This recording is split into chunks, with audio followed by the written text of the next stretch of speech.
Father, we bless you, we praise you, we honor you. And God, we thank you for all that has taken place in this worship service to this very point. All right. But from the mouth of babes, we've heard that faith comes by hearing, hearing by the word of God. Okay. It's hearing time, God. And so I pray now, God, that you open our spiritual ears, that we might hear in our spiritual realm, and our spiritual eyes, that we might be able to see in the spiritual realm. Then, God, allow the words of my mouth, the meditation of my heart, to be acceptable in thy sight. God, you are my strength and my redeemer. In the name of Yeshua, I pray and I thank you. We give you God, say amen. Amen. Amen. And amen.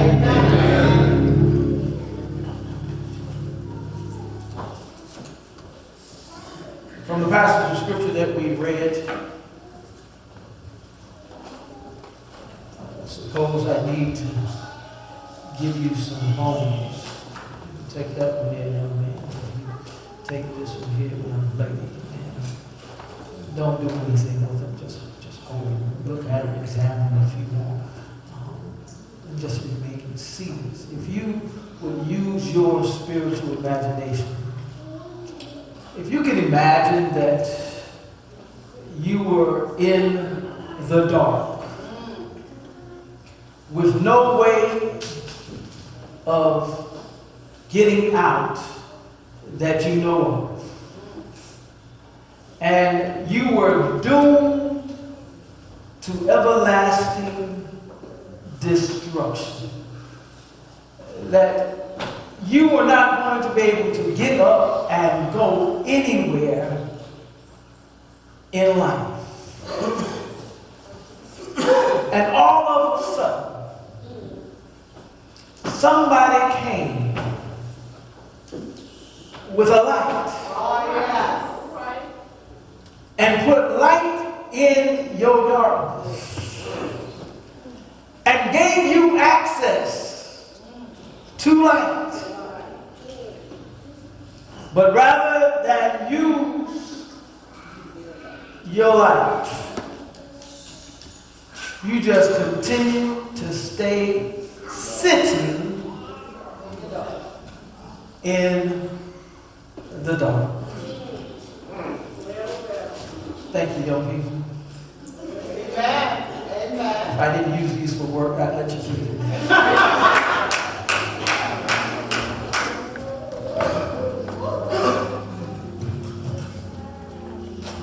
We've talked to you about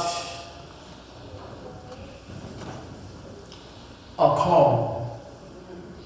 Asked you the question, have you answered the call? We talked to you about a curious, for the call of curiosity, which was the strange call that God places on each of our lives. Yes.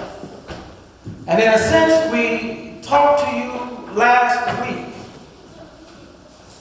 about the call that God has given you, and not to let anybody define you by who you used to be, because you did what you used to do under the old call, but you had a new call. Some of you understand you switched from Verizon to Sprint, or you switched from AT&T to T-Mobile. But you had an old phone, but now you got a new phone. Or you used to have an old number, but now you can't get you on that number anymore, because we got to call you on the new number. God gave you a new number. And you have no business answering the old number, the old call, and folks want to still get you on the old phone. You got to use the new phone. And now we are at what we call Resurrection Sunday, the Sunday that all across the nation, pulpits, preachers are preaching that he died on Friday night and he got up early on Sunday morning. I want to talk to you this morning from this passage in Matthew chapter 28 and the passage that we read to you in Matthew chapter 5 from this subject. It's time to rise and shine. Yeah. Look at your neighbor. Say, neighbor. He said, it's time to rise and shine. In the event that you might have forgotten it, I want to read again Matthew chapter 5, verse 14 through 16. It says, ye are the light of the world. Light. You understand light? You are the light of the world for those in darkness.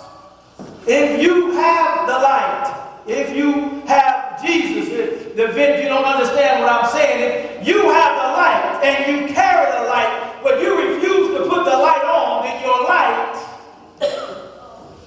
is not shining. And that's a shame to have light,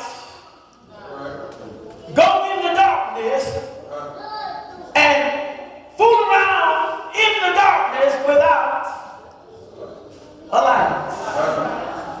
Sister Jay, what happens is that when you fool around in the dark without a light, inevitably you're going to fall. And you might fall and be your own commercial. Sister Francine, I've fallen and I can't get up. But if you had to just use your light, you just use your light.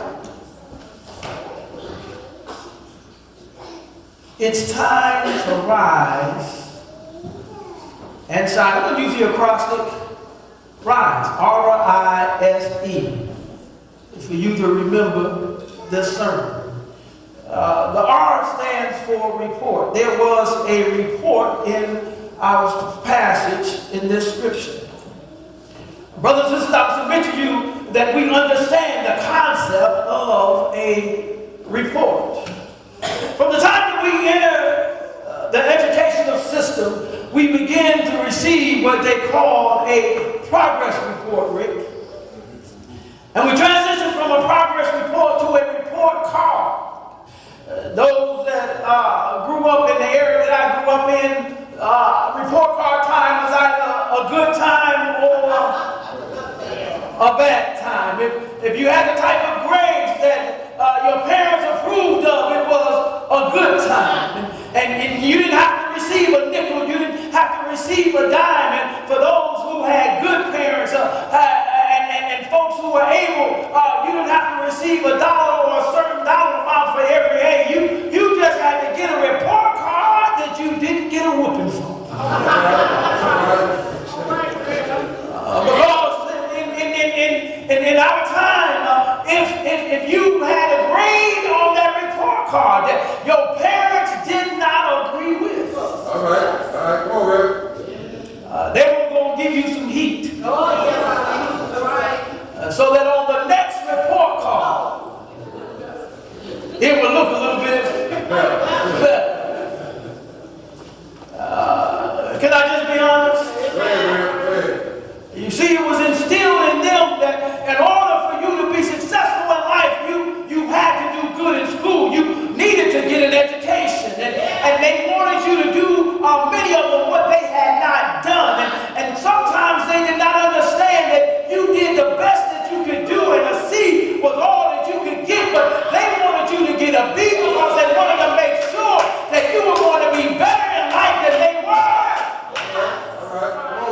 So you hated that time because that C that you worked hard to get caused you to get a beating that your parents worked hard to give to you.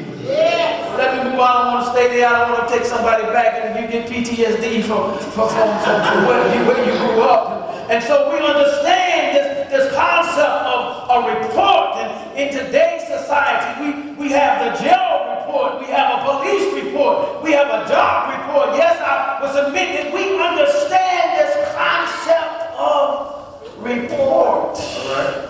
If you're not receiving a report, you're given a report. And here it was in this passage that there was a report. The women out of Scripture got a good report concerning the Son of the living God. Verse 5 says, and the angel answered and said unto the women, now, if you don't mind, if you give me a moment here, here it was that the men, not just any men, these were soldiers. They were the ones who were guarding the tomb. They weren't your everyday man. They had gone through training. They had proven themselves. And no doubt they had been picked because they had shown themselves satisfactory over the time to guard this tomb. But the Bible says when the earthquake came, that they trembled and they fainted. The women were there through the earthquake. They didn't faint. And isn't that just like some of our mothers, that no matter what happens in life, daddy can get upset. Daddy might not be there, but they are there. And I know nobody will give me an amen, at least the women will give me an amen. This is not Women's Day or Father's Day, Mother's Day or Father's Day, but I'm just saying what's in the Scripture. The men fainted and the women stood fast. And so it says that after they stood and the men fainted, it says the angel answered and said to the women, fear not ye, for I know that you seek Jesus, which was crucified.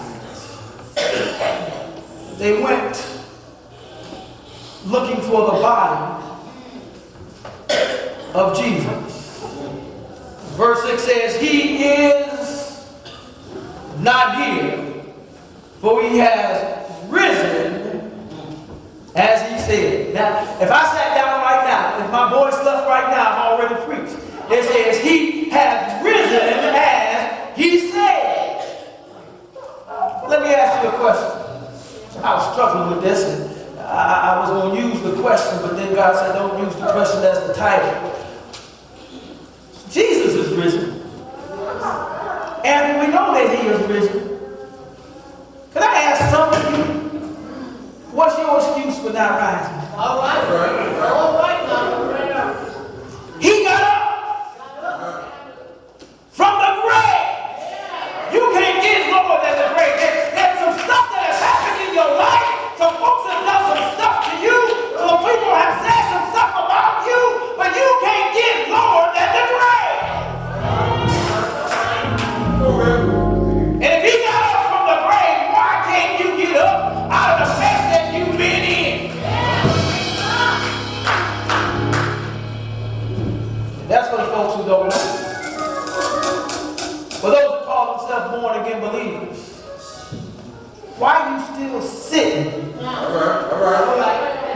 Go ahead, Bill. With the light? Not only will you not cut the light on, but you won't get up and do nothing. All right. Do you think he rolled for you to sit on your seat or do nothing and never give a report of what he's doing and has done for you? All right. It's time to rise and shine. The thing about this report is that let me say it like this. If those of you that come on a regular basis were to win a large sum on one of your scratch-offs or your pick quick, it wouldn't be long before you started calling up some folks and giving a report. If the sum was large enough, you would call your job and give a report that said, I'm not coming back. Well, what's wrong? Ain't nothing wrong. I'm just not coming back.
we got some stuff we want to do on these. There was a report. You ought to let your light shine. You ought to let the world know that any time that you're around somebody who's in the dark, you ought to let them know that Jesus is alive. You ought to let them know that he not only rose from the dead, but he rose in your life. You ought to let them know that you rose from the dead person that you used to be in sin, and you don't do that no more. You don't go that way no more. That he has risen in your life. But not only is there a report, but then there was instructions.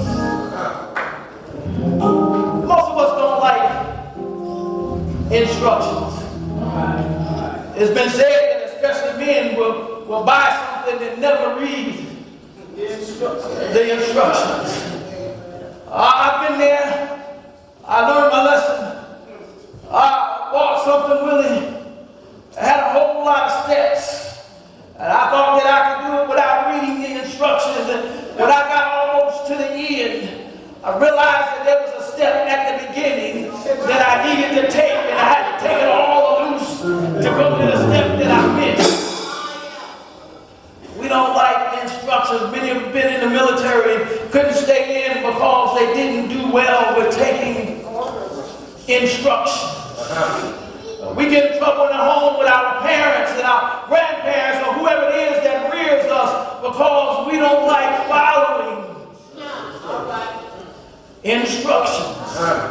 But here it is in the scripture. Here it is. The instructions. The angel said, "Come see the place where the Lord laid, and go quickly. Don't take your time. Don't sit down. Don't take a nap. Go quickly and tell his disciples that he is risen from the dead." Can I pause there parenthetically? Can I put a comma right there for a moment? Because here it is. If it hadn't been one of us, this angel, somebody we've never seen before, says, "Go tell the disciples that he's risen," but we haven't seen that he has rose for ourselves. How many people? Well, let me see him first. How you know he rose? Did he tweet and say, "I'm risen"? Did he put it on Facebook and say, "Y'all thought you got me, but look where I'm at now"? We would be looking for some type of proof, but there it is that they followed the instruction. It says that, "Behold, he goes before you into Galilee, and there shall you see him." And then if we go on down in the scripture, we find that Jesus himself, he says in verse number 10, "Be not afraid." Here was they followed the instructions, and not only did they follow the instructions, but here because they followed them, they ran into Jesus. Hold on. All right. Somebody missed that one. They followed the instructions, and they ran into Jesus. Y'all get that, I guess, next season. Jesus said, "Be not afraid. Go tell my brother that they go into Galilee, and there shall they see me." God has given us instruction plans. Somebody said there's basic instructions before leaving earth. B-I-B-L-E. The issue with the instruction manual, it's 66 books in it, and you don't have to read all 66 books at one time. But some of us, we know it's the instruction manual, but we don't read the instructions. And then some go past that, they read the instructions, but then they don't do what the instructions say. You know, it's kind of like, I know, baby, you're watching, I'm going to talk about you. It's kind of like my wife sometimes. You can tell her what something is, and she'll still say, "Well, you need to do it like this." But that's not what the instruction is. It's not going to work like that. But you need to do it like this. And some of us, we know better. You know, especially, I'm going to pick on the ladies again now. Well, not again, but I'm going to pick on you since I put a good plug in for you. You know, Mama got a recipe that works, been working before you were born. Every time she fixes it, it's just right. All right. And it's so right that you want to be able to fix it just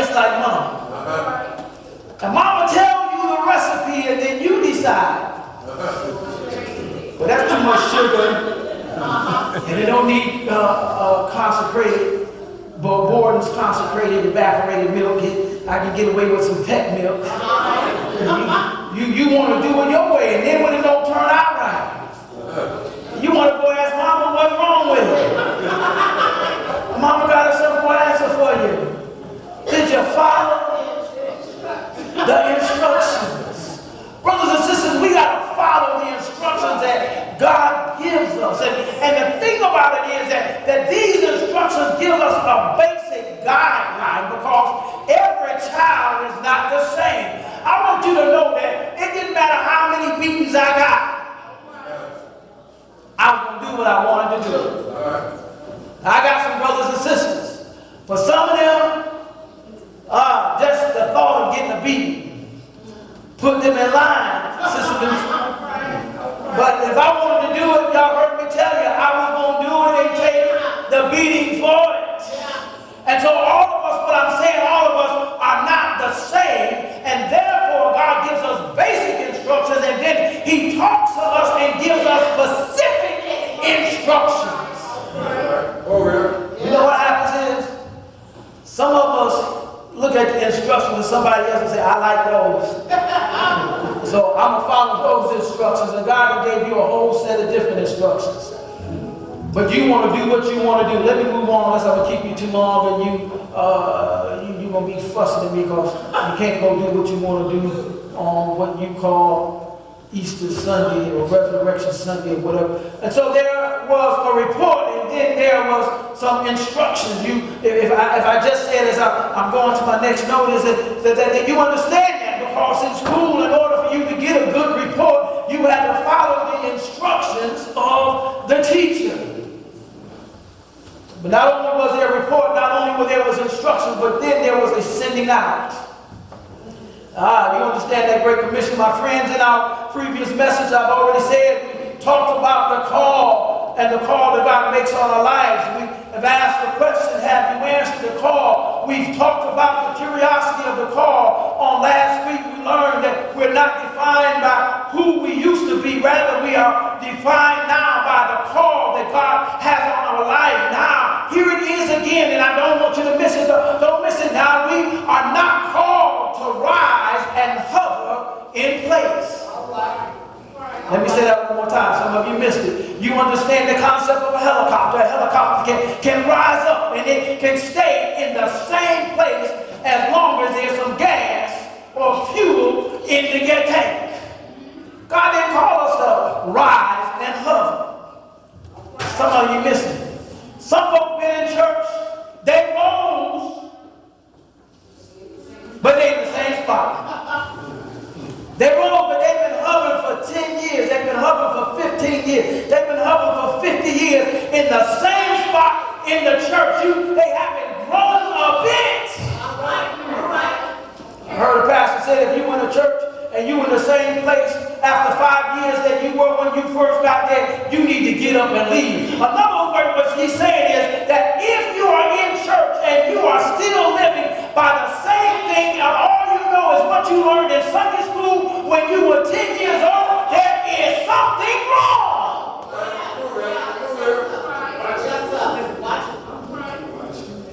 You can't blame all that on the preacher. Because if the preacher never preached a good message, if you read the word for yourself, you would have learned something different.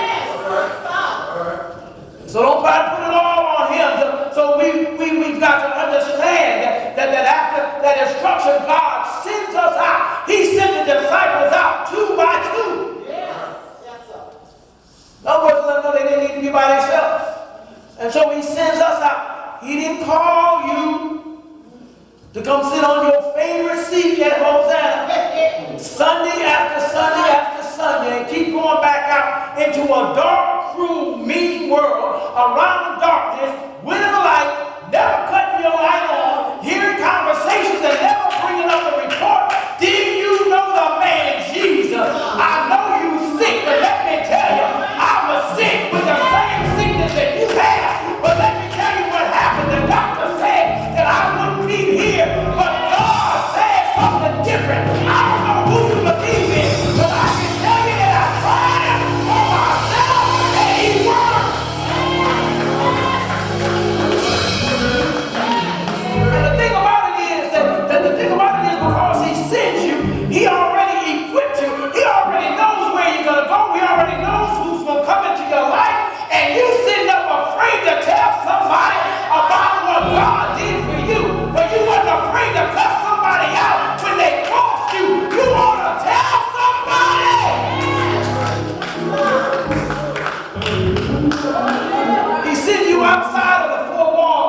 of the church.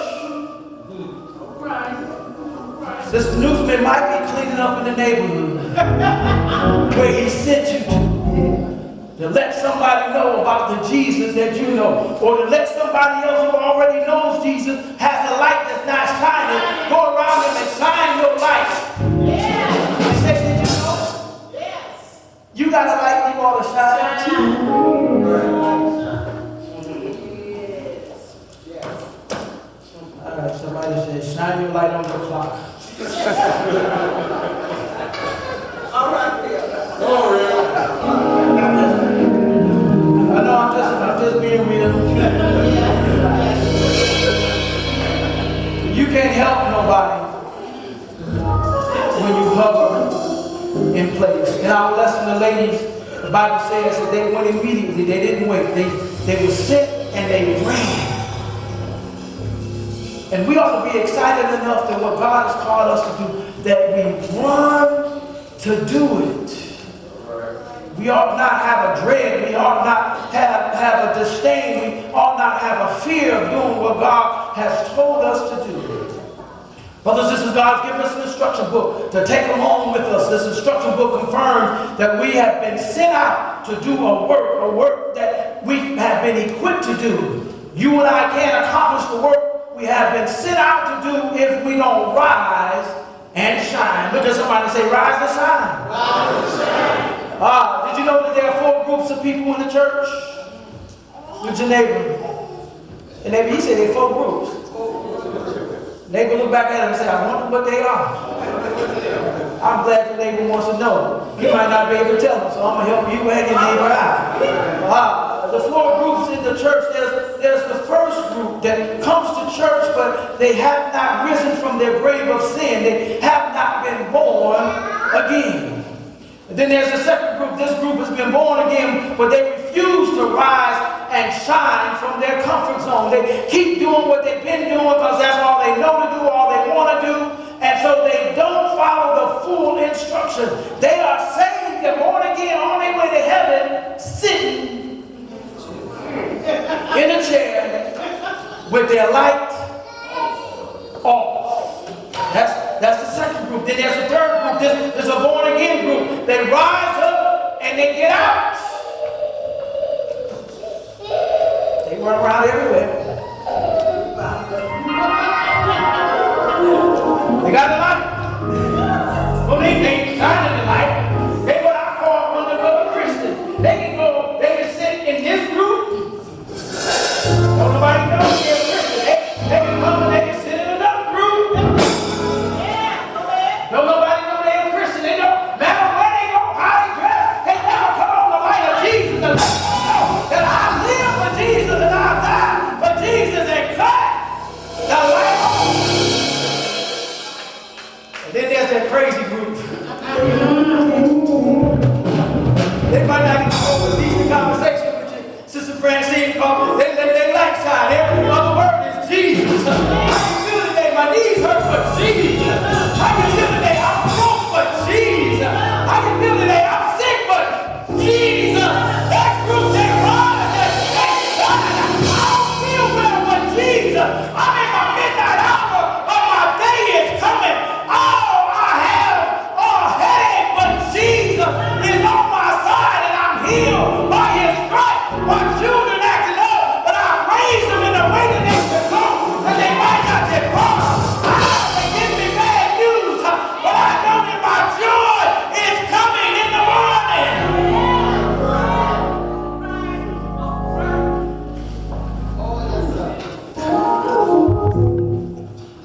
I gave you a heart, gave you an eye, and I really had time to give you the full E, but I just got to tell you what the E is. I got to come off the manuscript because I know there's an internal clock. For some of us at 1 o'clock, y'all cut off. And so the E is execute. In the book of James, it says to him that knows to do good and does it not, it is sin. In other words, if you are a born-again Christian and you know you have the instruction book that tells you what you're supposed to do, you're supposed to have compassion for those who are in the state that you used to be in. You're supposed to have a zeal to let them know that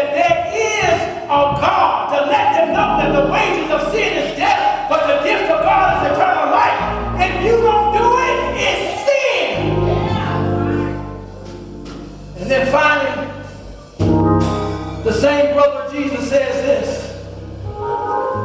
He says, don't just be hearers of the word. In other words, you come to church, you come on Facebook, you go to YouTube and you hear a good sermon and you say, it was a good sermon, Anthony. Yeah. Pastor really preached. And then Sit down. you keep sitting where you've been sitting, Go ahead. and you keep doing what you've been doing. There's no execution. Execute means to carry out. Execute means to do. Execute means that there's an action that follows. Those of you who used to use and may still use that thing they call a check. You have to execute the check by signing your name on it. Then when you give it to a person, they have to execute it by taking it to the bank and depositing it. What good is it to have the check that has been signed? All right. All right. Y'all know I'm preaching to myself.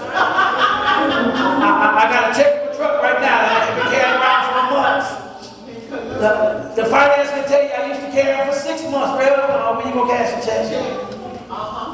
The check does you no good if you don't execute it. And being a Christian without carrying your light and executing what God says, you know what we do? In effect, we slap Jesus in his face and say, I don't care that you died on me, criminal's cross.